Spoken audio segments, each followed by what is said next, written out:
Wayanad township സന്ദർശിക്കാൻ മമ്മൂട്ടി എത്തിയപ്പോൾ വയനാട് ജില്ലയുടെ സെക്രട്ടറി CPM ജില്ലാ സെക്രട്ടറി കെ റഫീഖിനോട് മോശമായി പെരുമാറി എന്നുള്ള രീതിയിലുള്ള ഒരു എന്താ പറയുന്നത്, ശരിക്കും പറഞ്ഞാൽ എനിക്ക് സോഷ്യൽ മീഡിയ എന്ന് തോന്നുന്നു അത് ഏറ്റവും കൂടുതൽ ആഘോഷിച്ചത്. എന്ന് വെച്ചാൽ സോഷ്യൽ മീഡിയ വഴി അങ്ങനെ ഒരു പ്രചരണം വന്നു, അത് വലിയ രീതിയിൽ വിവാദമായി, പ്രശ്നമായി.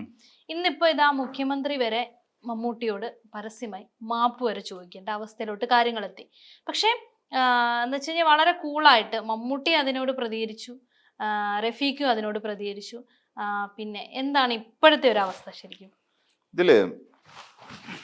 ഇതിൽ നമ്മൾ മനസ്സിലാക്കുന്ന ഒരു കാര്യം, റഫീഖ് എന്ന് പറയുന്നത് അവിടെ തുടക്കം മുതൽ തന്നെ, അതായത് പിന്നെ വയനാട് ഈ ചൂരൽമലയിലും ഒക്കെ ഉരുൾപൊട്ടിയ സമയം മുതൽ, ആ സമയം മുതൽ തന്നെ ഒരു ശക്തമായ രീതിയിൽ രക്ഷാപ്രവർത്തനവുമായി മുന്നോട്ട് പോയ ടീമിൽ പെട്ട ഒരാൾ തന്നെയാണ്, അല്ലെങ്കിൽ ആ ടീമിന് നേതൃത്വം കൊടുത്ത ഒരാളാണ് കെ റഫീഖ് എന്ന് പറയുന്നത്. അദ്ദേഹം ഇപ്പോൾ വയനാട് ജില്ലാ സെക്രട്ടറിയാണ്. അതിനു മുമ്പ് അദ്ദേഹം DYFIയുടെ ഇതായിട്ട് തന്നെയാണ്. ആ സമയത്ത് അദ്ദേഹം അവിടെ പിന്നെ പ്രളയമുണ്ടായ അല്ലെങ്കിൽ ഈ ദുരന്തമുണ്ടായ സ്ഥലത്ത് അദ്ദേഹം ഒരുപാട് പേരെ രക്ഷിക്കാൻ വേണ്ടി കൂടുകയും ഒക്കെ ചെയ്തു. നമുക്കറിയാം DYFI എന്ന് പറയുന്ന ഒരു സംഘടന ഈ പറയുന്ന ഈ ഇതുമായിട്ട് ബന്ധപ്പെട്ടുകൊണ്ട്, ഉരുൾപൊട്ടലുമായി ബന്ധപ്പെട്ടുകൊണ്ട് ഒരുപാട് സഹായങ്ങൾ, അല്ലെങ്കിൽ അവിടെ ഉണ്ടായിരുന്നത് ശരിക്കും അവർ തന്നെയാണെന്ന് പറയേണ്ടി വരും. ആ സമയത്താണ് VD സതീശൻ, പ്രതിപക്ഷ നേതാവ്, അവിടെ സന്ദർശനം നടത്തുന്നു. ആ സന്ദർശന വേളയിൽ VD സതീശന് യൂത്ത് കോൺഗ്രസ്സുകാരെ ആരും ആ വഴിക്ക് കണ്ടില്ല. അത് വേറൊരു യാഥാർത്ഥ്യം. രാഹുൽ ഉണ്ടായിരുന്നു തൊട്ടുപുറയിലായിട്ട്. അന്ന് രാഹുലും VDയും തമ്മിൽ അത്ര വലിയ കുഴപ്പമൊന്നുമില്ല.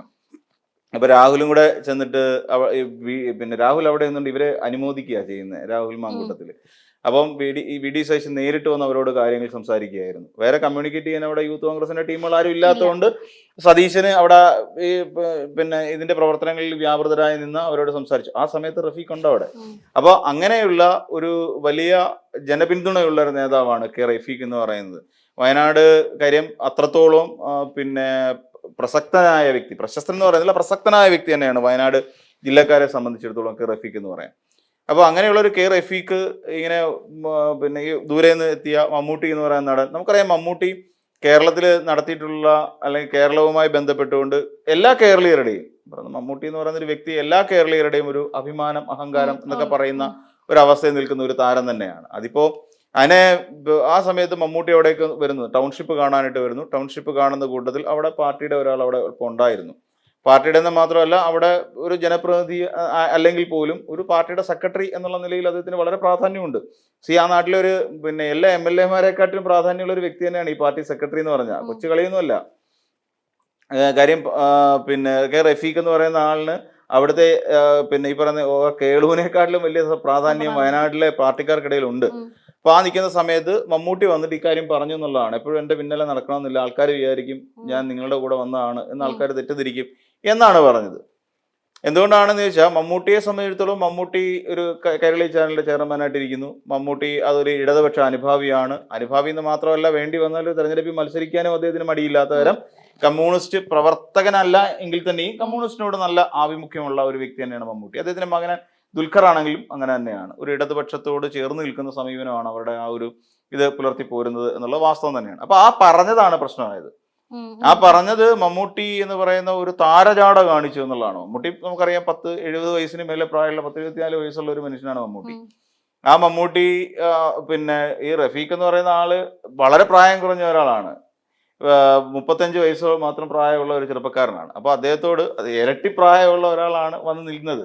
അപ്പൊ സ്വാഭാവിക ധാർഷ്ട്രീയത്തോട് മമ്മൂട്ടി പറഞ്ഞിട്ടുണ്ടാകും, എപ്പോഴും നിങ്ങൾ എൻ്റെ കൂടെ നടക്കേണ്ട ആവശ്യമൊന്നുമില്ല, കാരണം ആൾക്കാർ തെറ്റിദ്ധരിക്കും. അത് നമ്മുടെ പിണറായി വിജയൻ പറയുമ്പോൾ നമുക്ക് ഏറെക്കുറെ അതിനകത്ത് ബോധ്യപ്പെട്ടു. കാര്യം ഏതൊന്നിനെയും വിവാദമാക്കുന്നതാണ് ഇപ്പോഴത്തെ ഒരു ട്രെൻഡ് എന്ന് പറഞ്ഞു. ഇപ്പൊ തന്നെ സാമൂഹ്യ മാധ്യമങ്ങളിൽ ശരിക്കും പറഞ്ഞാൽ ഇതിനെ ആഘോഷിക്കരുത്. മമ്മൂട്ടിയെ ഇടതുപക്ഷ അനുഭാവികൾ മമ്മൂട്ടിയെ വല്ലാതെ കയറി അങ്ങ് പൊങ്കാലയിട്ടു. ഇനിയും ഇതിന്റെ ഈ മറവിൽ അല്ലെങ്കിൽ മമ്മൂട്ടിയെ ഇടതുപക്ഷക്കാരിലെ ചിലരൊക്കെ പൊങ്കാലയിട്ടിട്ടുണ്ടാവാം. അതുകൊണ്ടാണ് പിന്നെ പിണറായി വിജയൻ പറഞ്ഞ മാപ്പ് പറയുന്നു എന്നുള്ള രീതിയിൽ പറഞ്ഞത്. ഇത് കൂടാതെ ഇതിന്റെ മറവിൽ ചില സൈബർ കുറ്റകൃത്യങ്ങളുമായി ബന്ധപ്പെട്ട് നടക്കുന്ന ചില സൈബർ ഗുണ്ടകളുണ്ടല്ലോ, ഇവരിന്മാർ ഇതിന്റെ കൂട്ടത്തിൽ കയറിയിട്ട് മമ്മൂട്ടിയെ പരമാവധി ബുള്ളി ചെയ്യാൻ പറ്റുമോ അത്രയും ബുള്ളി ചെയ്തു.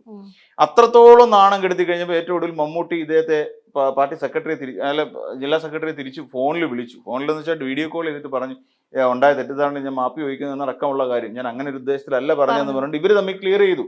ഈ ക്ലിയർ ചെയ്ത കാര്യങ്ങൾ ഈ പറയുന്ന റഫീഖ് കാര്യങ്ങൾ പറയുകയും ചെയ്തു. അപ്പൊ ഈ കാര്യങ്ങളും പബ്ലിക്കായിട്ട് പറയുകയും ചെയ്ത് കഴിഞ്ഞപ്പോഴത്തേക്ക് പ്രശ്നമില്ല. ആ പ്രശ്നങ്ങൾ അവിടെ ഒരു സമാധാനപൂർണ്ണമായി അവസാനിച്ചു എന്ന് പറയും. എങ്കിലും ഇതിന്റെ ഒരു തുടർച്ചകളുണ്ടല്ലോ, ഈ നമ്മളൊരു കല്ല് വീണ് കഴിഞ്ഞാൽ അതിന്റെ ഓളം ഇങ്ങനെ കുറെ നേരത്തേക്ക് വെട്ടിക്കൊണ്ടിരിക്കും എന്ന് പറയുന്ന പോലെ ഇതിന്റെ അനുരണനങ്ങൾ എന്നാണ് പറയുന്നത്. അപ്പൊ ഇതിങ്ങനെ പൊയ്ക്കൊണ്ടുപോയി എല്ലാം വലിയ വിവാദമായി. അതിനെ CPM-കാർ ഒരു വശത്തൂടെ ആക്രമിക്കുന്നു, അതിന്റെ കൂട്ടത്തിൽ ഈ കോൺഗ്രസ്സുകാരും ഇതിനെ അങ്ങ് വലിയ വിവാദമാക്കി. മമ്മൂട്ടി എന്ന് പറയുന്ന നടനോട് CPM-കാർ കാണിച്ച ഇത് കണ്ടില്ലേ, ധാർഷ്ട്യം കണ്ടില്ലേ, അങ്ങനെ കണ്ടില്ലേ, അദ്ദേഹത്തെ പരസ്യമായി തേജോവധം ചെയ്യുകയാണ്, ഇത്രയും കാലം അദ്ദേഹം നൽകിയ സംഭാവനകളെ ബഹിഷ്കരിക്കുകയാണ് എന്നൊക്കെ പറഞ്ഞുകൊണ്ട് ഇതിനെതിരെ പോയി. നോക്ക്, പെരുമ്പളം പാലത്തിന്റെ ഉദ്ഘാടനത്തെ പെരുമ്പളം പാലം നാടിന് സമർപ്പിച്ചു കഴിഞ്ഞപ്പോൾ അതിനെ ആശംസിച്ച ഒരാളാണ് മമ്മൂട്ടി. കേരളത്തിൽ സംസ്ഥാന സർക്കാർ നടത്തിക്കൊണ്ടിരിക്കുന്ന ഓരോ പരിപാടിയിലും മമ്മൂട്ടിയുടേതായ പങ്ക് വ്യക്തമാക്കുന്നുണ്ട്. ഉടനെ കുറച്ച് പേര് വന്നിട്ട് പറഞ്ഞ് മമ്മൂട്ടി ഇനി തള്ളിക്കളയുന്നു, പകരം ഇനി ലാലുമോനെ വിളിക്കുന്നു. മോഹൻലാൽ ഈ അടുത്ത സമയത്ത് പരിപാടിയിൽ പങ്കെടുത്തിരുന്നല്ലോ.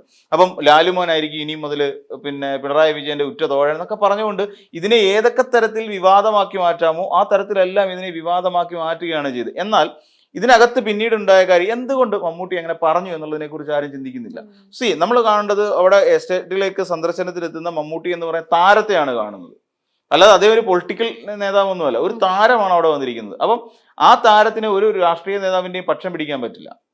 സ്വാഭാവികമായിട്ടും ഇപ്പം നമുക്കറിയാം, രമേശ് പിഷാരടി ഇനി നാളെ മുതൽ മമ്മൂട്ടിയുടെ പിന്നാലെ, രമേശ് പിഷാരടി എപ്പോഴും മമ്മൂട്ടിയുടെ വാല് പോലെ നടക്കുന്ന ഒരാളാണ്. ആ ഗാനഗന്ധർവ സിനിമയെ കൊണ്ടുവന്ന് ചാടിച്ചതിന് ശേഷം എപ്പോഴും മമ്മൂട്ടിയുടെ പിന്നാലെ തന്നെ കൂടിക്കൊണ്ടിരിക്കുന്ന ഒരാളാണ് രമേശ് പിഷാരടി. ഇനിയിപ്പം രമേശ് പിഷാരടിക്ക് മമ്മൂട്ടിക്കൊപ്പം അത്ര കാര്യക്ഷമമായി നടക്കാൻ പറ്റില്ല. കാര്യം എന്താണെന്ന് ചോദിച്ചു കഴിഞ്ഞാല് കോൺഗ്രസ്സുകാരന്റെ ലേബല് വീണു എന്ന് മാത്രമല്ല, ഇപ്പൊ തൃപ്പൂണിത്തുറയിൽ നിന്ന് പാലക്കാട് നിന്ന് രമേശ് പിഷാരടി മത്സരിക്കാനും പോകുന്നു. അപ്പൊ ഇങ്ങനെയുള്ള സാഹചര്യത്തിൽ ഇനി മമ്മൂട്ടി 7 അയലത്ത് അടുപ്പിക്കത്തില്ല. അത് വേറൊരു കാര്യമാണ്. ഇനി മമ്മൂട്ടി എങ്ങനെ കൊണ്ടു നടക്കും? ഈ പാലക്കാട് സ്ഥാനാർത്ഥിയെയും കൊണ്ട് മമ്മൂട്ടിക്ക് പോകാൻ പറ്റൂ? ഇനി തന്നെയുമല്ല, മമ്മൂട്ടിക്ക് നാളെ ഒരു പക്ഷേ ഒരു താരം എന്നുള്ള നിലയിൽ ഒരു പക്ഷേ പാലക്കാട് പോയി ഇനി പ്രചരണം നടത്തേണ്ട ഗതികേട് വന്നാൽ എന്ത് ചെയ്യും? പിഷാരടി വിളിച്ച് മമ്മൂക്ക വന്നേ പറ്റൂ, എനിക്ക് അങ്ങനെ ചെയ്യണം, ഇങ്ങനെ ചെയ്യണം, അവിടെ വന്ന് മമ്മൂക്ക 4 വാക്ക് പറഞ്ഞാൽ മതി എന്നൊക്കെ പറഞ്ഞുകൊണ്ട് അത് ബന്ധത്തിന്റെ പുറത്ത് ഒരു പക്ഷേ മമ്മൂട്ടിക്ക് അവിടെ പോയി സംസാരിക്കേണ്ടി വരും. ഇവിടെ നമുക്കറിയാം, KB ഗണേഷ് കുമാറിന്റെ പ്രചരണത്തിൽ പത്തനാപുരത്ത് ആദ്യം മത്സരിക്കുന്ന സമയത്ത് പ്രചരണത്തിന് വന്ന ആരെന്നറിയാമോ? ആ ആളുടെ പേര് കേട്ട ഒരു പക്ഷേ വിദ്യാലയിക്കും അങ്ങനെയൊക്കെ സംഭവിക്കുമെന്ന്. സുരേഷ് ഗോപി ആയിരുന്നു KB ഗണേഷ് കുമാറിന് വേണ്ടിയിട്ട് പ്രചരണത്തിന് വന്നത്. അതായത് പത്തനാപുരത്ത് ഗണേഷ് കുമാർ മത്സരിക്കുന്ന സമയം എന്താ സംഭവം? എന്നാൽ ഇന്ന് ആരാണെന്ന് നോക്ക്, ഇവര് സുരേഷ് ഗോപിക്ക് ഗണേഷ് കുമാർ മറ്റേ മോനും മറ്റേ ഇയാളെ വിവരമില്ലാത്തവനുമാണ്. പോലീസ് ജീപ്പിനകത്ത് കാറിനകത്ത് തൊപ്പിയും കൊണ്ട് നടക്കുന്ന അല്പനുമാണ്. ആർക്ക്? ഗണേഷ് കുമാറിന് സുരേഷ് ഗോപി അല്പനാണ്. ഇവിടുന്ന് സുരേഷ് ഗോപിക്ക് ഗണേഷ് കുമാർ എന്ന് പറഞ്ഞാൽ ഇതാണ് എന്താ പറയാ, മറ്റേ മോനുമാണ്. ഇതാണ് ഇവര് തമ്മിലുള്ള ബന്ധം, ഇപ്പോഴത്തെ നിലവിലുള്ള ബന്ധം. അതേസമയം അവിടെ അതിനു മുമ്പ് എങ്ങനെയായിരുന്നു? സുരേഷ് ഗോപി സിനിമയ്ക്കകത്തും ഗണേഷ് കുമാർ സിനിമയ്ക്കകത്ത് നിൽക്കുന്ന സമയത്ത് അവിടെ പോയി ഗണേഷ് കുമാറിന് വേണ്ടിയിട്ട് ഒരു ഇതുമില്ല. കാര്യം എന്താ, സ്വന്തം സുഹൃത്തായ സിനിമാക്കാരന് വേണ്ടിയിട്ട് ഇലക്ഷൻ പ്രചരണത്തിന് സുരേഷ് ഗോപി സംസാരിച്ചു. തെറ്റൊന്നുമില്ല, ഒരു തെറ്റുമില്ല. ഭീമൻ രഘു മത്സരിക്കുന്ന സമയത്ത് അവിടെ ആൾക്കാർ പോയിട്ടുണ്ടല്ലോ. ജഗദീഷ് മത്സരിക്കുന്ന സമയത്ത് ഗണേഷ് കുമാറിന് വേണ്ടി മോഹൻലാൽ വരെ പോയിട്ടുണ്ടല്ലോ. അപ്പൊ ഇതിങ്ങനെ സംഭവിക്കാം. നാളെ പാലക്കാട് ചെന്ന് പിഷാരടിക്ക് വേണ്ടിയിട്ട് മമ്മൂട്ടി എന്നിട്ട് പറയും.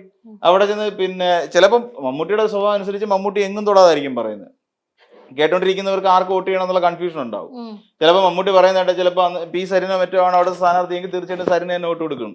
അതാണ് ആ രീതിയിൽ മമ്മൂട്ടി സംസാരിച്ചു വയ്ക്കും. അപ്പൊ ഇങ്ങനെ ഉള്ള ഒരുപാട് പ്രതിസന്ധികൾ, അതായത് ഒരു സിനിമ അല്ലെങ്കിൽ ഒരു കലാകാരൻ ഒരു രാഷ്ട്രീയത്തിന്റെ വക്താവായി അറിയപ്പെടാതിരിക്കാൻ എല്ലാവരും ശ്രദ്ധിക്കും എന്നുള്ളതാണ് വാസ്തവം. എന്നാൽ ഇവിടെ നമ്മുടെ സംസ്ഥാന സർക്കാരുമായി ബന്ധപ്പെട്ട് നടത്തിയിട്ടുള്ള പ്രവർത്തനങ്ങളിലെല്ലാം ഈ പറയുന്ന മമ്മൂട്ടി പോസിറ്റീവായിട്ടുള്ള കാര്യങ്ങൾ തന്നെയാണ് ചെയ്തിട്ടുള്ളത്.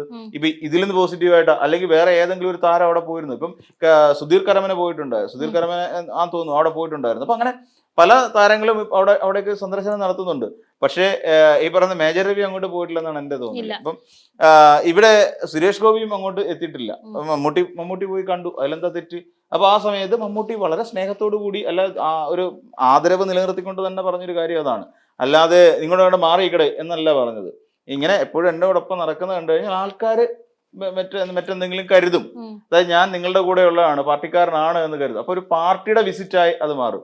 പാർട്ടിക്കാർ മമ്മൂട്ടിയെ കൊണ്ടുവന്ന് ഇതെല്ലാം കാണിച്ചു കൊടുക്കുന്ന രീതിയിലേക്ക് അതിനെ വ്യാഖ്യാനിക്കപ്പെടും എന്നുള്ളത് കൊണ്ട് തന്നെയാണ്. പിന്നെ മമ്മൂട്ടിക്കെതിരായി ഈ പറയുന്ന ഇപ്പൊ നടന്നതിന്റെ 10 ഇരട്ടി സൈബർ അറ്റാക്ക് നടക്കും. ഞാൻ പറഞ്ഞില്ലേ, ഒരു CPM-ലെ ആരോ 1-2 പേര് കയറി സൈബർ അറ്റാക്ക് നടത്തി എന്നുള്ള യാഥാർത്ഥ്യമാണ്. ഇതിന്റെ മറവിൽ മമ്മൂട്ടിയെ വ്യാപകമായി ചുറ്റും നിന്ന് ട്രോളുകൾ ആക്രമിക്കുന്ന വലിയ രീതിയിൽ ഇറങ്ങി. വലിയ രീതിയിൽ ട്രോളുകൾ വന്നു. അതിന്റെ AI ജനറേറ്റഡ് വീഡിയോസുകൾ പുറത്തേക്ക് വരുന്നുണ്ട്. എന്തിനാണ് ഇത്രയും വലിയ വിഷയങ്ങളിലേക്ക് പോകുന്നതെന്നുള്ളതാണ്. എന്തിനാണ് ഇത്രയും വലിയ വിവാദങ്ങൾ ഉണ്ടാക്കി? അതുകൊണ്ടാണ് പിന്നെ പിണറായി വിജയനെ പോലെ ഒരു മുഖ്യമന്ത്രിക്ക് പിന്നെ അദ്ദേഹം ഭരിക്കുന്ന നാട്ടിലെ ഒരു താരത്തിനോട് മാപ്പി ചോദിക്കേണ്ടി വന്നത്. ഞാൻ അങ്ങനെ സംഭവിച്ചതിൽ ഞാൻ മാപ്പി ചോദിക്കുന്നു, ഖേദിക്കുന്നു എന്ന് പറഞ്ഞത്. കാര്യം അത്രത്തോളം സൈബർ ബുള്ളിങ് മമ്മൂട്ടി എന്ന് അതുവരെ മമ്മൂക്ക എന്ന് വിളിച്ചുകൊണ്ട് നടന്നവരൊക്കെ അങ്ങ് മാറി. അതുവരെ മമ്മൂക്ക എന്ന് വിളിച്ചുകൊണ്ട് നടന്ന പാർട്ടി പ്രവർത്തകർ കംപ്ലീറ്റ് മാറിയിട്ട് ഇയാൾ ആര്, തമ്പുരാനോ രാജാവോ, ഇത്രയും ജാട കാണിക്കാൻ പാടില്ല, തെറി വരെ വിളിക്കുന്ന നിലയിലേക്ക് അങ്ങ് മാറി എന്നുള്ളതാണ്. അപ്പം ഈ തെരഞ്ഞെടുപ്പ് സമയത്ത് ആലോചിച്ച് നോക്കൂ, തെരഞ്ഞെടുപ്പ് സമയത്ത് നമ്മൾ ചിന്തിക്കേണ്ട കാര്യം ഇവിടെ മമ്മൂക്കയോ എന്ന് പറയുന്ന ഒരു ബിംബമേ ഇല്ല. അവിടെ തെരഞ്ഞെടുപ്പ് ടൈമിൽ ഇത്തരം വിവാദങ്ങൾ ഉണ്ടാകുമ്പോൾ നമ്മുടെ മുന്നിലുള്ള ഒരു ഒറ്റ പാർട്ടി മാത്രം, അല്ലെങ്കിൽ CPM എന്ന് പറയുന്ന അല്ലെങ്കിൽ കോൺഗ്രസ് എന്ന് പറയുന്ന ഓരോ പാർട്ടികളും അതിലെ നേതാക്കന്മാരും തന്നെയാണ് താരങ്ങൾ. ഇവിടെ നോക്കിയാൽ മമ്മൂട്ടി പിന്നെ നമുക്ക് ഈ പറയുന്ന പാർട്ടി സെക്രട്ടറി, ജില്ലാ സെക്രട്ടറി എന്ന് പറയുന്ന ആള് മമ്മൂട്ടിയെ സംബന്ധിച്ച് ഞാൻ നേരത്തെ പറഞ്ഞ പോലെ പ്രായത്തിന്റെ കാര്യത്തിലാണെങ്കിലും അല്ല ഒരു സ്ഥാനത്തിന്റെ കാര്യത്തിലും വളരെ വളരെ ലളിതമായി നിൽക്കുന്ന ഒരാളാണ്. അയാളെ ഒന്ന് മമ്മൂട്ടി കയറി ചൊറിഞ്ഞപ്പോൾ തിരിച്ച് മമ്മൂട്ടിയെ ചൊറിയാൻ ഇവിടെ ലക്ഷക്കണക്കിന് ആളുകളാണ് വന്നത്. അപ്പം മമ്മൂട്ടി ഫാൻസിനേക്കാൾ കൂടുതൽ ഇവിടെ CPM ഫാൻസുകാരുണ്ട് എന്നുള്ളൊരു തെളിവ് കൂടിയാണ്. തെരഞ്ഞെടുപ്പ് സമയത്ത് ഇതെല്ലാം പിന്നെ പൊങ്ങി വരും എന്നുള്ളതാണ് യാഥാർത്ഥ്യം. അപ്പൊ ഇതാണ് അല്ല ഇതിനകത്ത് വലിയ വിവാദങ്ങളിലേക്കൊക്കെ പോയി ഈ രീതിയിൽ മമ്മൂട്ടിയെ ചീത്ത വിളിക്കുന്നു ഇങ്ങനെയൊക്കെ പോകുന്നത് ചിലരുടെയൊക്കെ രാഷ്ട്രീയ ലക്ഷ്യങ്ങൾ ഇതിലൂടെ നടപ്പിലാക്കി എടുക്കുക എന്നുള്ളതും കൂടെ ഉണ്ട്. അതായത് സൈബർ അറ്റാക്ക് നടത്തിയതിൽ 90% വരുന്ന ആളുകളും പുറത്തു നിന്നുള്ളവരാണ് എന്നുള്ളത് വസ്തുതയാണ്. അത് പാർട്ടിയെ കൂടെ ദോഷകരമായി ബാധിക്കും എന്നുള്ളത് മറ്റൊരു വസ്തുതയാണ്. തന്നെയുമല്ല ഇതിനകത്തൊരു ചില വർഗീയ പ്രീണന സംവിധാനങ്ങൾ കൂടി ഇതിനകത്ത് കിടന്ന് ചുറ്റിക്കളിക്കും. ഇപ്പൊ CPM എന്നുള്ള പാർട്ടി അങ്ങനെയാണ് ഇങ്ങനെയാണ് എന്ന് പറയുന്ന ചില സാധനങ്ങൾ കൂടി ഇതിനകത്ത് ചുറ്റിക്കളിക്കാനുണ്ട്. അപ്പൊ അത്തരത്തിലുള്ള സാധ്യതകൾ കൂടി ഇവിടെ കച്ചവടം ചെയ്യാൻ പറ്റുമോ എന്ന് കൂടി ഒരു ചിന്തിച്ച സമയമാണ് ഈ കടന്നുപോയെന്ന് പറയേണ്ടി വരും.